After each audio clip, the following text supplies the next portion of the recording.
You'll never believe What did you discover in the spellbook we found in the scriptorium? Salazar Slytherin's spellbook was a little difficult to interpret, but fascinating. Evidently, he encouraged teaching dark magic at Hogwarts. Neither the Imperious Curse nor the Killing Curse was unforgivable during his time. He believed students should be prepared to use dark magic when necessary, not to fear it. That's why we had to use Crucio to gain access to the scriptorium. He didn't want his knowledge shared with anyone who was afraid of the power of dark magic.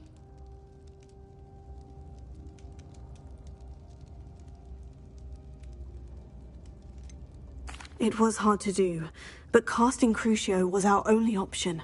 And I'm glad we did it, because in the spellbook I also found something else.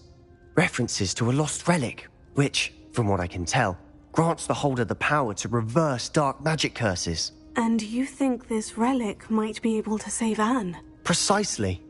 I plan to search for this relic, but I don't think we should tell anyone. Especially Ominous. He wouldn't understand.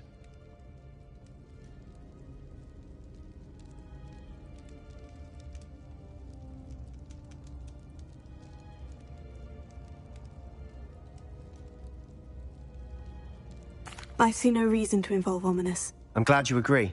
When I know more, I shall send an owl. And don't feel sorry for Ominous. Keeping this to ourselves for now is for his own good. I'll decide what's for my own good. Ominous, we were just about to get some air. Care to join? You're a liar, Sebastian. I heard everything. You swore you'd never engage in anything to do with dark magic again. No, I didn't. I said I understood you wanting that. I'd never swear to give up on finding a cure for Anne. You don't know when to stop, do you? I know when not to stop. Leave this alone, Ominous. I'll be on my way.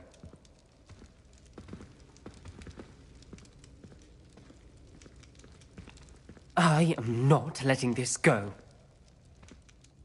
Ominous, Sebastian meant well. I know what I heard. You knew I wouldn't agree with this. Going after that relic is not a good idea. Sebastian doesn't even realize it, but he's as irresponsible and reckless now as his parents were years ago. It's why they died.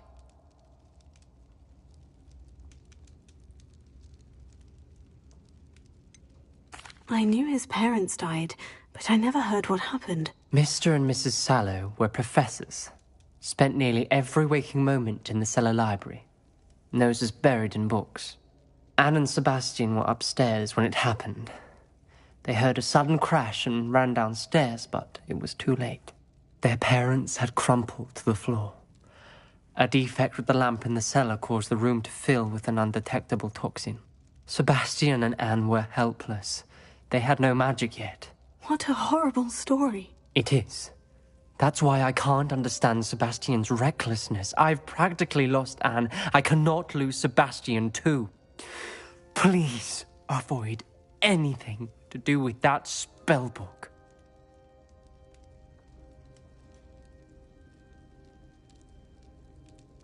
Those references in the book seem promising. Everything to do with Salazar Slytherin seems promising until it's too late. I hope Sebastian pursues this no further, but if you think he might, please let me know. It would mean a lot.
You can't imagine how inconvenient travel was before I invented... Oh, it's you! Samantha, is everything all right? No, it's not. It's my brother William. The one I told you about after charms class. He's been cursed. He ignored my warning and now he's lying in St. Mungo's looking completely pathetic. He simply never listens. I'm sorry. How exactly has he been cursed? Oh, you won't believe it. Truly, but his feet were turned into purple beets. You can imagine his distress. And mine. I won't even go into the attention he was getting from our garden rabbits before he admitted himself to hospital. Beats for feet. How hilarious. I mean, how terrible. Horrible. Truly. You and the entire school may find it funny, but the situation is dire. Well, it is an unusual situation. How did your brother end up like this? It's entirely his own fault. I told him about some research I'd done recently on our ancestor Marmaduke Dale. In particular, my discovery that Marmaduke's tomb was cursed. My brother's always making fun of my discoveries. This time, he laughed in my face. Told me I'd misinterpreted my findings. As if that were possible. And to prove his point, he went right up to the entrance of the tomb and poof! His feet transfigured into beets.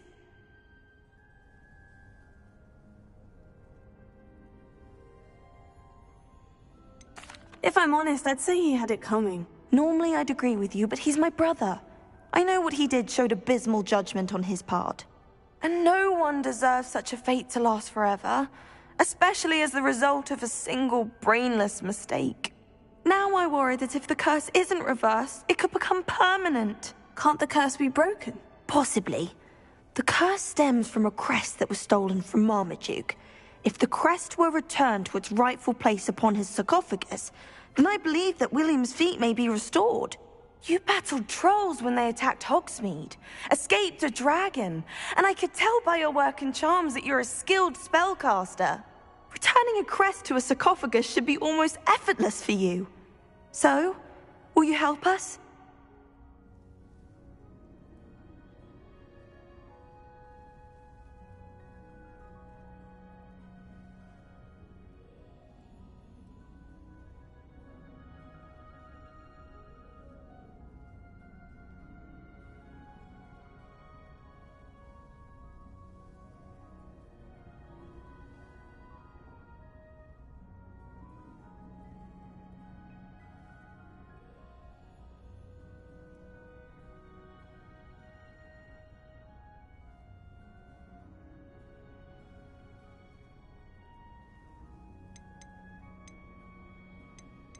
Why was Marmaduke's tomb cursed? The curse is the result of an intense sibling rivalry between Granham Dale and his younger brother Marmaduke. Marmaduke was a famed herbologist, and Granham resented the attention that he received. Sibling rivalry. Sounds as if it might run in the family. But I would never intentionally curse my brother, not like Granham did. When their mother died, Marmaduke was given the prized family crest. Granham felt that as the eldest child, he should have been given it. Years later, when Marmaduke died, Granham stole it and cursed the tomb so that none in the Dale family could ever pay their respects. How do you know it's safe? I don't want my feet to turn into beets as well. Oh, but the curse only applies to Marmaduke's descendants, as my brother so aptly demonstrated. That's why I need your help. You're unrelated to my family, so the curse wouldn't affect you. Why is your ancestor so well known? He discovered the properties of several magical herbs and plants. He also uncovered numerous types of flora. The wizarding world owes him a great debt. His work not only impacted the discipline of herbology, but also potion making. I can take the crest to Marmaduke's sarcophagus for you. Oh, thank you! Thank you so much! You'll simply go into the tomb where Marmaduke was laid to rest and place the crest on top of his sarcophagus. According to my research, the tomb's been abandoned for centuries, so it should be a fairly simple task. You'll find it just east of the hamlet of Brockborough. Thank you for your help. My family is indebted to you.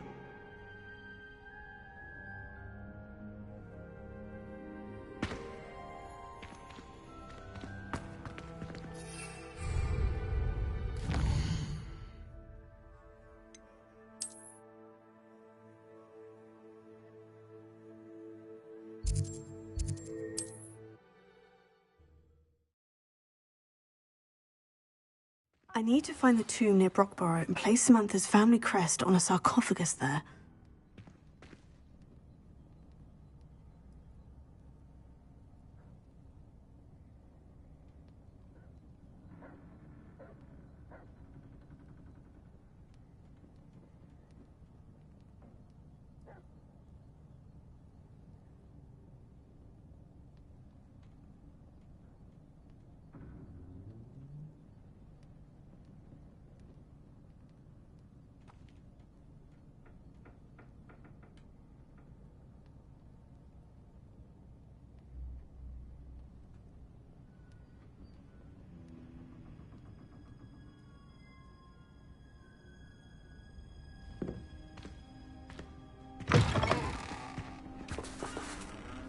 Revelio.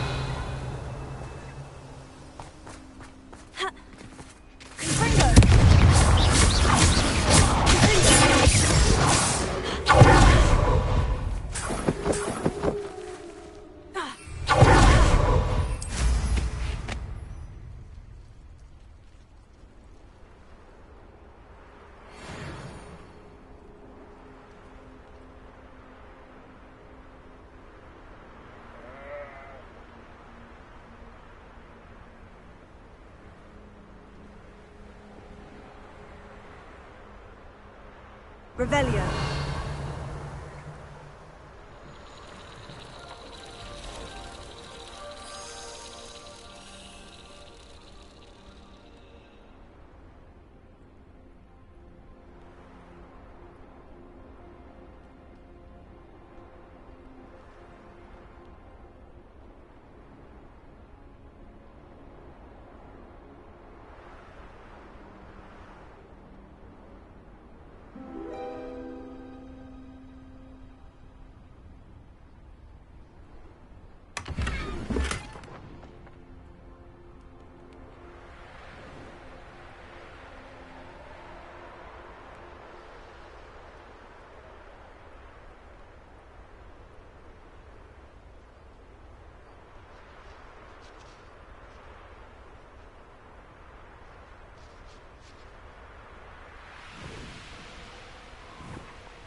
Let's see what's up your sleeve this time, Merlin.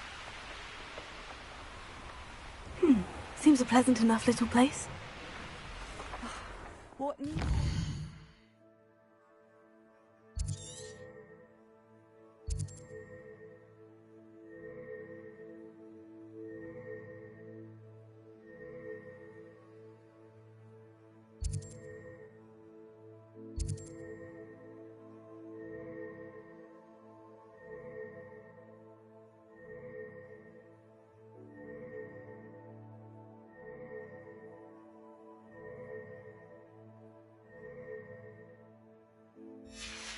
Needs doing.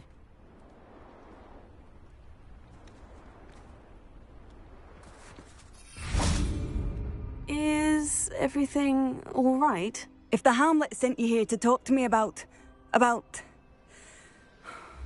I know what I have to do. It's not every day a girl has to put down her own troll. I should be allowed to work up to it. What do you mean, your own troll? I thought that's why you were here. I'm sorry. I suppose if you spend enough time with trolls, you forget your manners. I'm Alexandra. I didn't mean to be short with you. With Ranrock's lot seemingly everywhere, I thought the Hamlet could use a bit more security. But my plan has gone awry. I apologised when he almost trampled half the Hamlet yesterday. He just needs more time. But everyone wants him gone. They think it's mad, my training a troll. Impossible, even.